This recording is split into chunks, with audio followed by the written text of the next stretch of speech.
Fixed bayonets, brothers and sisters. We're back with hey Paul. We're back with another episode of Chief Guard of the Republic every Saturday, noon until 1, here at the Studio 14 in Elgin. The phone number here to call in is 847-931-1410, or you could send a text at 505-926-1410, or you could just hit us up in the chat on the YouTube live channel, which I love streaming, and we're on there. So last week we talked about the ascension, the list of ascension to the presidency according to the president's cabinet that President Truman had set up in 1947. And it actually was one of the amendments, the 25th Amendment to the Constitution. And everyone always claims 25th Amendment, if the president is incapacitated or something, they should evoke the 25th Amendment and replace him. But really, it came down to, in dire matters, who would ascend to the presidency if the president, vice president, were not fit to serve or were incapacitated in some way. So we decided that we're going to talk about the actual amendments to the Constitution today. There's 27 of them. And I'd like to start out with Article 5 of the Constitution. Article 5 of the Constitution is the way you can put an amendment in place. Now, the important thing is the Constitution of the United States is a hard document. It does not grow by itself. It does not shrink by itself. There are processes in place to make a change to it. Once the Constitution, once these changes are in place, which we call amendments to the Constitution, then they are constitutional by definition. and the Supreme Court, which can strike down a lot of laws, which are not amendments to the Constitution, they're laws, the Supreme Court can say those laws are unconstitutional, but the Supreme Court cannot, on face value, because it's amendment to the Constitution, say that an amendment is unconstitutional, because it has become part of the Constitution, all right, which the growing document, right now, the document is fixed, it is capable of growing, but the only way to grow and or shrink it is by an amendment. So you could have an amendment to take out certain parts of the Constitution, whatever, but pretty much they just add, they add things in there to further describe what rights are. And the first 10 are the Bill of Rights. And they were actually installed into the Constitution by Article 5. And it wasn't, Article 5 says that Congress, both houses of Congress, need to pass a resolution for an amendment to the Constitution by a two-thirds majority vote, a supermajority vote, two-thirds.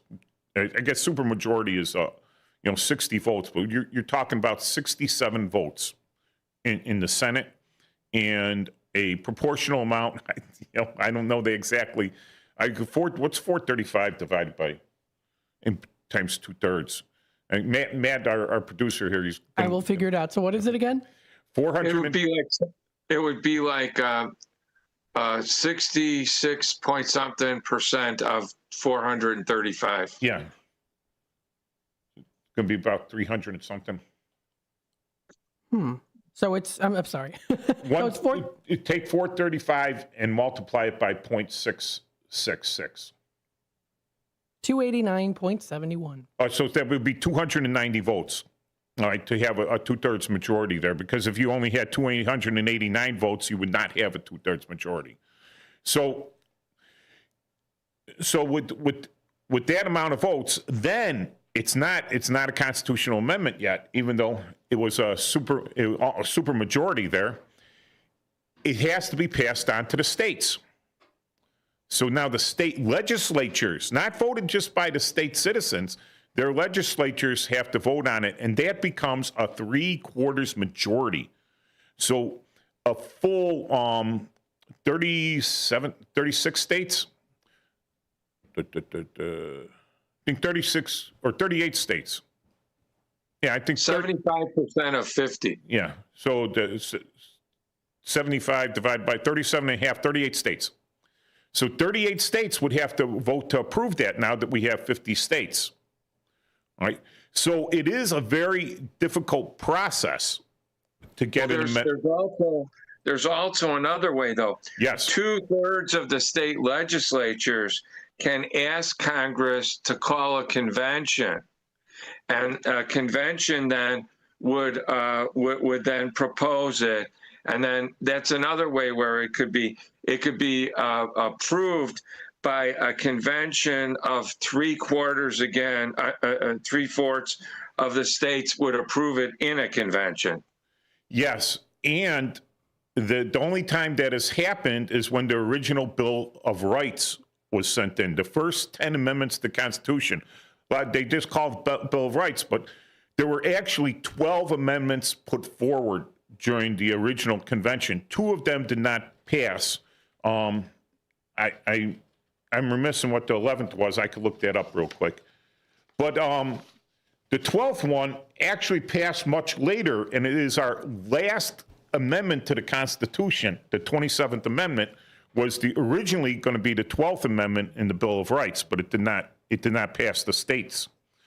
All right, so we got that. So we know how the Constitution could be amended. So the first amendment that they made is the freedom of speech. They say this is the most important amendment, and I agree, because unlike any other, we're the only country that has true freedom of speech and a defense of such. Sometimes it's abused by the people in power. It's misinterpreted or it's misapplied. They have a thing called hate speech. Now, there is no such thing as hate speech. It's a free speech, and some speech tells people how actually intelligent you are, and other speech tells people how dumb you are. And I want people to let me know exactly how dumb they are all the time. I would like everyone to be walking around with an IQ meter on, but they won't do that. It's like, oh, well, I'm not going to, that guy's got a very low IQ. I'm not going to listen to what a lot he says. Aside from that, you have free speech. So people go out, you don't need the IQ meter. They let you know. So, now, if you stop them from talking, then you're going to have a problem, because now you can't tell whether this guy, he doesn't have his meter on. So, they try to say the hate speech, it's just speech. Now, there are some things that are rude and crude and socially unacceptable, and that should be self-policing. What I mean is, if you're on the airways, all right, and the trouble is with television or radio or that, is that you can't plug up kids' ears or cover up their eyes all the time. So impressionable children that have not hit the age of reason, which is legally defined right now as, like, in the state of Illinois, is 18 years old, right? So you don't want them seeing a lot of this stuff because they're still formative, right? So they put a little bit of censorship on there, right, for the free airways. But if you go on the internet, man, there's all sorts of stuff out there. All right, so that's socially unacceptable. It should be self-policing. I mean, if one of the big broadcasters was out there and the radio broadcasters, someone like myself, very famous international radio star, it was to swear all the time, just curse and swear and use bad language, then people would stop listening to me, and then the radio station would shut me down. They're like, we can't have you out there. All right? So this should be self-policing in society. It shouldn't be, you shouldn't have to have laws on it. All right? People should ostracize you and ignore you when you're behaving like that. All right, Paul, I'll leave you with the second one. Well, I don't want to go. It also, the First Amendment covers the freedom of the press, which we technically are, and the freedom to assemble, and the freedom of religion. That's what also makes us unique. Yeah, many countries out there, they oppress a lot of the religions, even the ones you wouldn't think would be oppressed anymore. Some countries are total, what do they call it? They're religious run, let's say like Iran, right? They have Totalitarian, yeah. totalitarian, and the religious leaders have control even over the quote non-religious politics. They're absolutely in control. And so go ahead. Go ahead. So it becomes illegal to have a viewpoint other than that of the state religion, right? So that is that really free? And we can't really enforce that on other countries. We could do it by the way we deal with them, but yeah, or a country like China that flatly outlaws being a Muslim, you know. I don't think Muslims are allowed in Japan either, or to stay there. But yeah, we have a free. You could be any religion you want in the United States, so long as it doesn't support the violent overthrow of the government of the United States. Or not have a religion too. Yeah, not having a religion is a religion. Right. Now, the Second Amendment is what we know as the right to keep and bear arms, and also the militia. And a lot of people think that this is important because it's the one that kind of protects the First Amendment, as it's been said. But this Second Amendment has been subject to several court cases over the last several hundred years. So it's an amendment, and it's in there for us. Yeah, and the people, there's a lot of these amendments have two parts. I think the Second Amendment isn't quite clear. It's short, you know. A well-regulated militia being necessary to security of a free state, comma, right? So a well-regulated militia, and it states there, being necessary to security of free state. So now you have to take that as gospel. It's right. Making that's a truth. That if you don't have a well-regulated militia, you can't have a free state. The right of the people to keep and bear arms shall not be infringed. So who makes up your militia? The people. People from the state. The people, not the government. The people, all right? And I've had people say, oh, well, because they put militia there, it only applies to National Guard members. Well, the militia back then, it really wasn't everyone, every male, right, which was considered a citizen back then. They didn't consider women to have the right to vote or anything. But every male was required to have a rifle, was required to present himself when his militia got called up, and was required to fire 2 shots on the battlefield, bare minimum. All right? So every male, every citizen capable was required to have that, every adult male of a certain age, right? So the militia was everyone, was the people. As soon as is the person that has the right to vote, the citizen. As soon as you give a person the right to vote, they become part of the militia, whether they know it or not. Now, the National Guard, people say that's the militia, the Minutemen. Yes, it evolved from that, to have a professional army, to have people that were trained and volunteered and ready to go. Yes, the National Guard's there. So the right of the people to keep and bear arms shall not be infringed. That's everybody. Laws are made it doesn't even say here that Congress can make laws or anything on that. Some of these amendments say that Congress can enforce this with laws, but it does not, it doesn't say that a felon can't carry a gun. All right. It doesn't say, you know, if you're convicted of certain crimes, you can't carry a gun. But what happens is, if you're not allowed to vote, you're not really a full citizen anymore. Therefore, you're not part of the militia because you have no skin in the game because you can't vote. Therefore, do you lose your right to bear arms? And I guess I'm not a Supreme Court judge. I'd like to get them all lined up and start asking them these questions, you know? But yeah, we're just going on a rough outline. We don't have a lot of time today. We could always continue on next week if we run out of time. Right, Paul? Right. So here's one. How do you interpret the no soldier shall in time of peace be quartered in any house without the consent of the owner, nor in time of war, but in a matter to be prescribed by law? Well, they were afraid because of the American Revolution that the British were taking over homes and things like that, and they were staying there, and they wanted to make your home. And it actually ties in with the next amendment, actually. But they wanted your home to be sacred and free from, because in England, the king owned everything. He owned your home, he owned your neighbor's home, because you were there to the benefit of the king.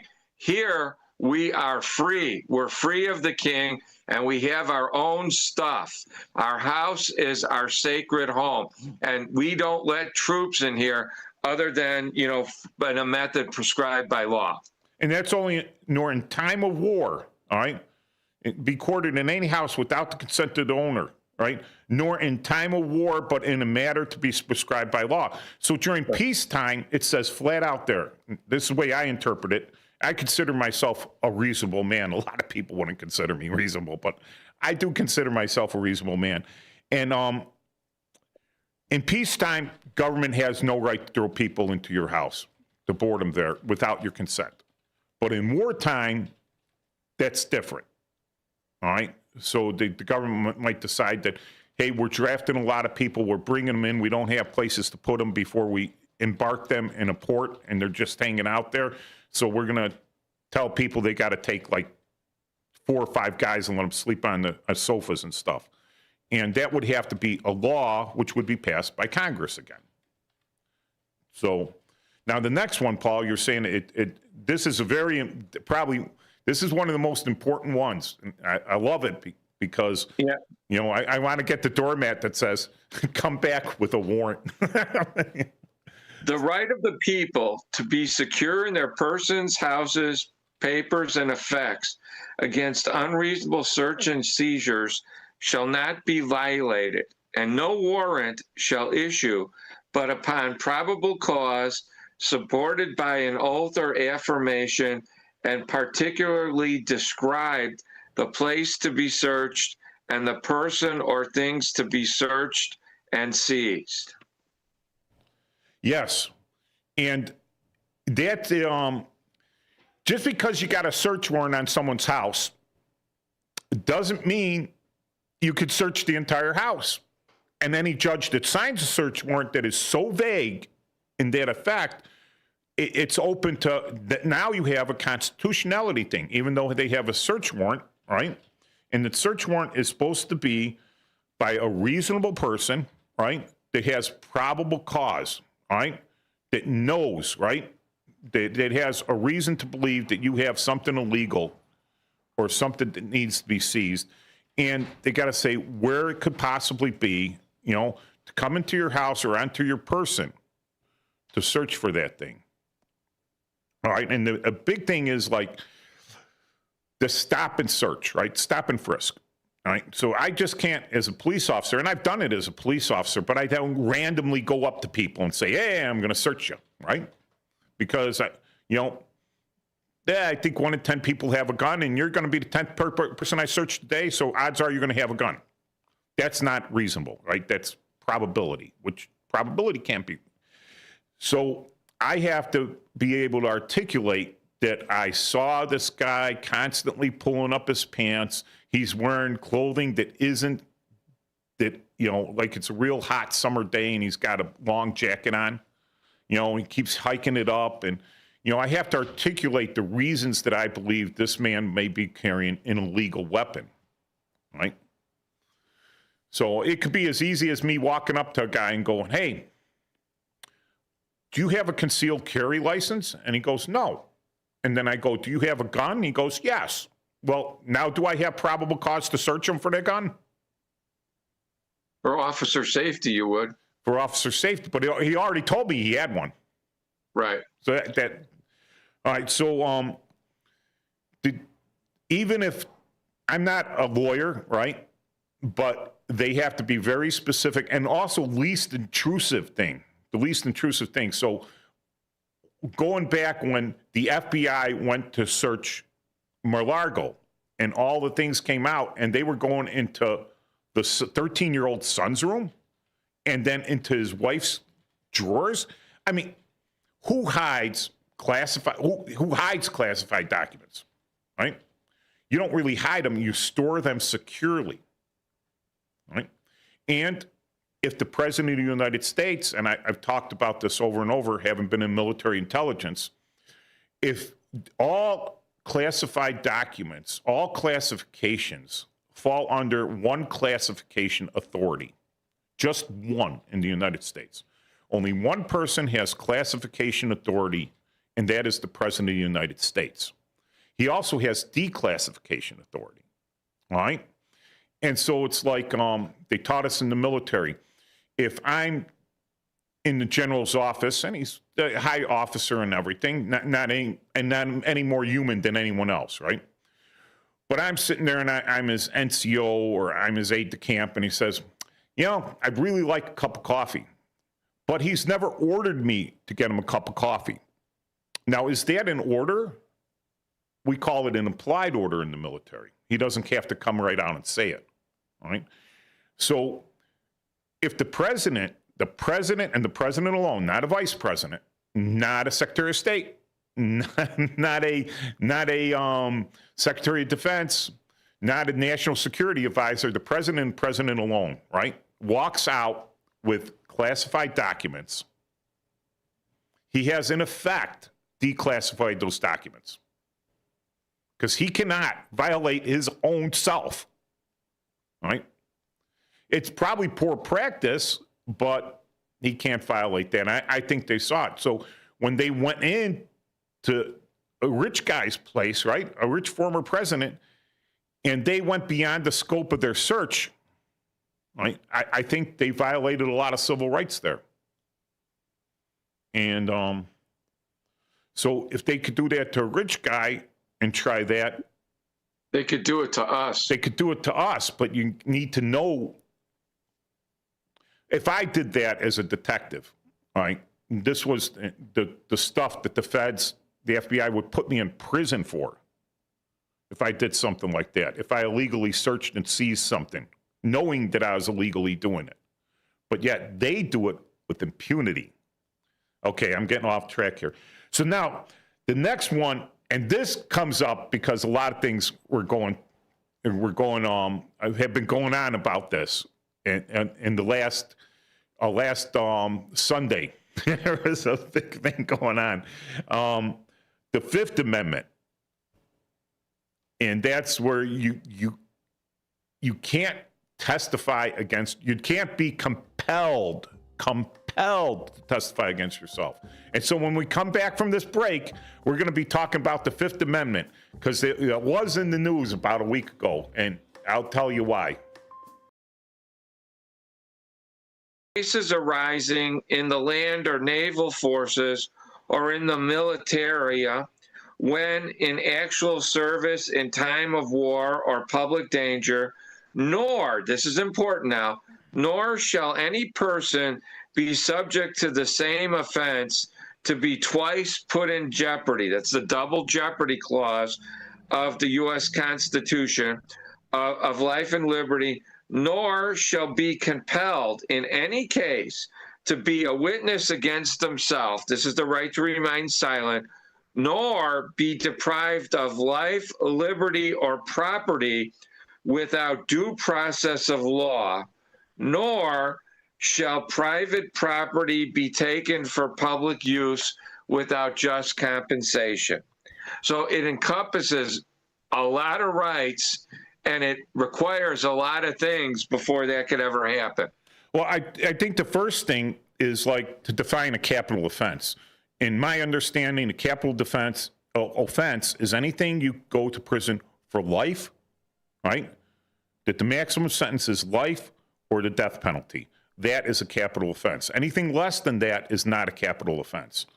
So if you can only go to prison for 40 years, even if you get convicted and you're 80 years old, chances are you making to 120 are unlikely That's like a life sentence, but it's not a capital offense. The other Right. thing is otherwise Infamous crimes. Yeah. infamous crime. So property crimes. Let's take a Bernie Madoff thing, right? Billions of dollars stolen, right? Just misappropriated, giant Ponzi scheme. You know, people should be wise to this, but they're not. He misrepresents it. It's fraud. It's not a capital offense, but it's an infamous offense. It destroys people's lives. How many people iced them, you know, did themselves in, did harm to themselves, or were irreparably harmed, you know, because of that. But not a capital offense. But I would say that was infamous. That's where the Supreme Court would have to like get down to the dirty on that and say, now we got to define what's an infamous, because they said high crimes and misdemeanors. Misdemeanors are like driving without a license is a misdemeanor. It's like, whoa, we're going to impeach him. He decided to drive a golf cart without a license. You know, so it reflects the times when I was a kid, and there was it was before the 1970 Illinois Constitution, and people that had misdemeanor convictions were like considered to be like jailbirds because the proper protocol was you don't get in trouble, but people were given these misdemeanor crimes and people they were considered to be like ostracized in jail. He's a bad check writer, but today, it's all different. Yeah, you could stack them up. You could even stack up felonies, and it's like, yeah. That's where we're losing. You have government, and then you have self-government and self-correcting and self-cleaning, where, like you said, back in the 70s, you were good because if you weren't good, you were ostracized. Right. Right? You were ostracized. So that kind of, most people would look at that when it starts becoming a badge of honor, how many felonies you racked up, right? Or how many misdemeanors you racked up and never did a day in jail. Woohoo! What's the point? But okay, so we get down there and so when I'm talking, what's interesting on this? Okay, so they make it for the militia, land or naval forces are in the militia, and you're going back to the Second Amendment, which is the militia, right? But that is the people when they're called to the service of the government, like a draftee, part of the militia. He's a citizen. He's drafted in part of the militia. So that's in time of war, right? In time of war or when serving in these forces. So naval forces and everything, which you have to give the commanders some military, uniform code of military justice. So you take these people out of there and they're now under the uniform code of military justice. So the commanders have the military justice over them. So they don't need a search warrant to search your barracks room. Yep. They don't need one because you're in the military. It's basic. But what gets me here is on Monday, I mean on Sunday, or it was a Saturday or Sunday, a bunch of pardons went out last minute and pardoned people for crimes they hadn't committed, although a lot of people out there, there's been no proof of crime. I can't say anyone's a criminal, but no proof that's been brought and adjudicated in front of a court on some of this stuff. So if you were to call them in before and ask them about something that's a crime, right? So we give someone their rights. You have the right to remain silent. Anything you say can and may be used against you in court of law, right? So this guy no longer has that. Whoever's been pardoned, and he hasn't been charged with anything, right? So he's been pardoned for those crimes. The feds used to call Queen for a day. They say, listen, we're going to give you immunity. And they usually write up an agreement. We'll give you immunity, but you got to tell us everything you've ever done. Give us everything. If we find out you lied to us, it deal's off, right? Well, this is a pardon, and it's kind of like, he can't be convicted of that because the president says, All right. Now, maybe state charges could be brought up, but on the federal level, no. So now that he doesn't have an expectation of compelled in a criminal case, there is no criminal case, right?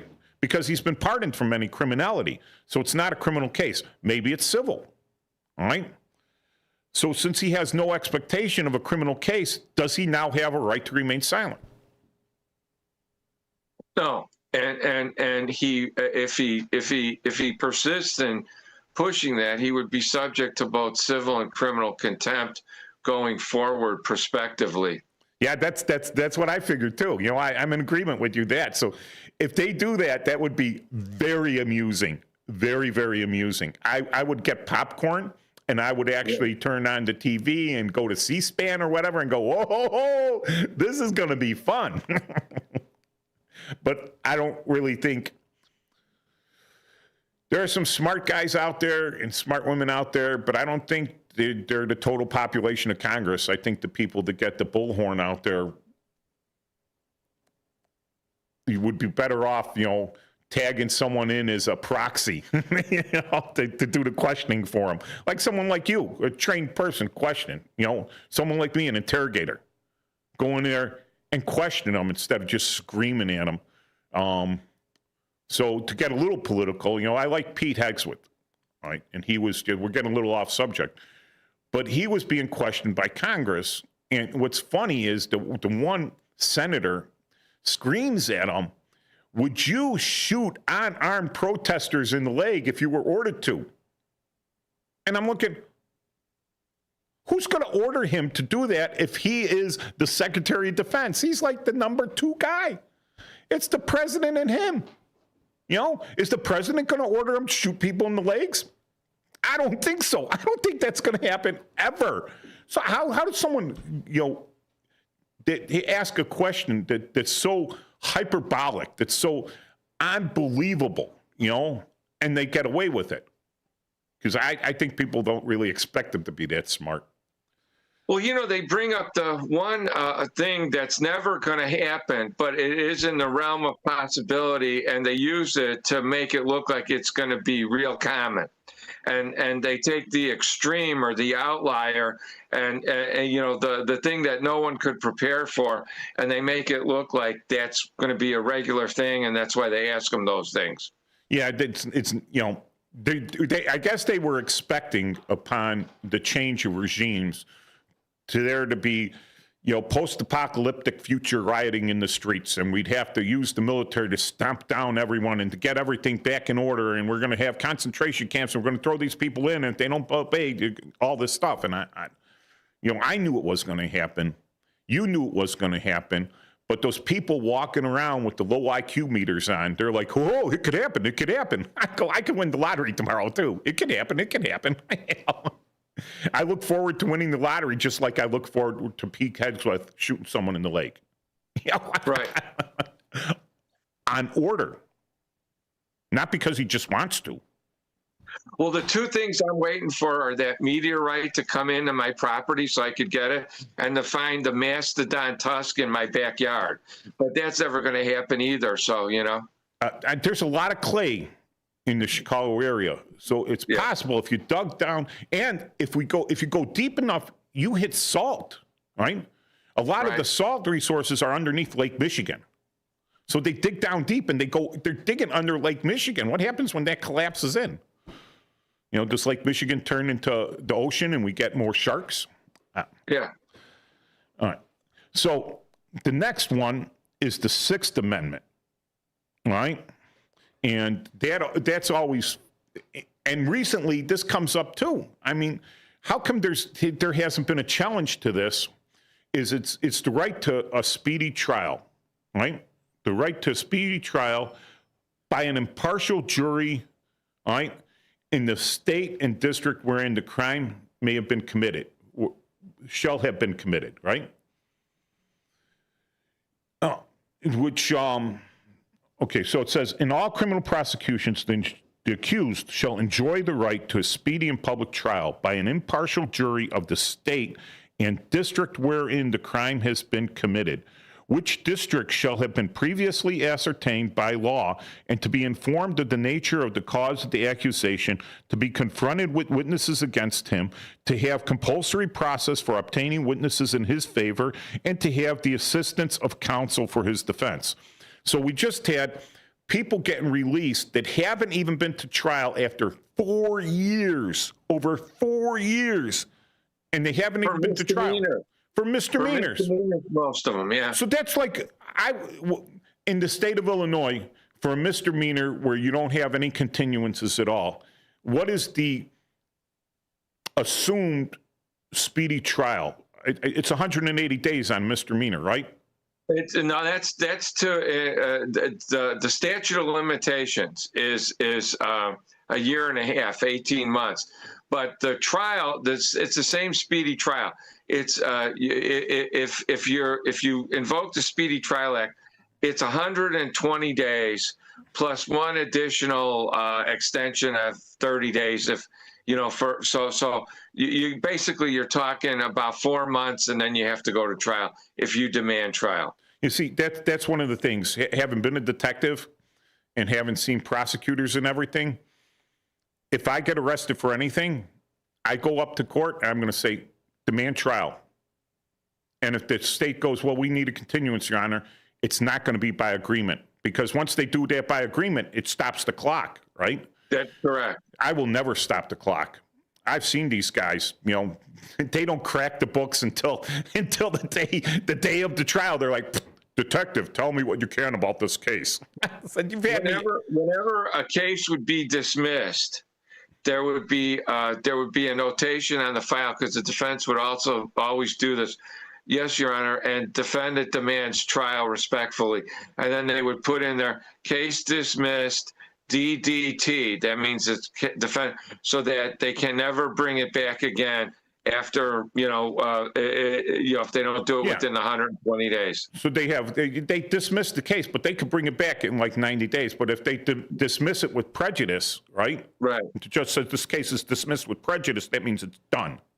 Right. And you still also defendant demands trial, even at that circumstance. So that gets me. It's interesting, though. It's interesting because whenever you go to the grand jury and you see people take the Fifth Amendment, especially in state court, the proper way to do it, I was going to tell you this, is to say, I decline to answer and invoke my rights under the First, Fifth, and Sixth Amendment and the 14th Amendment as it applies to the states. So whenever you do that, you're supposed to do it under the First,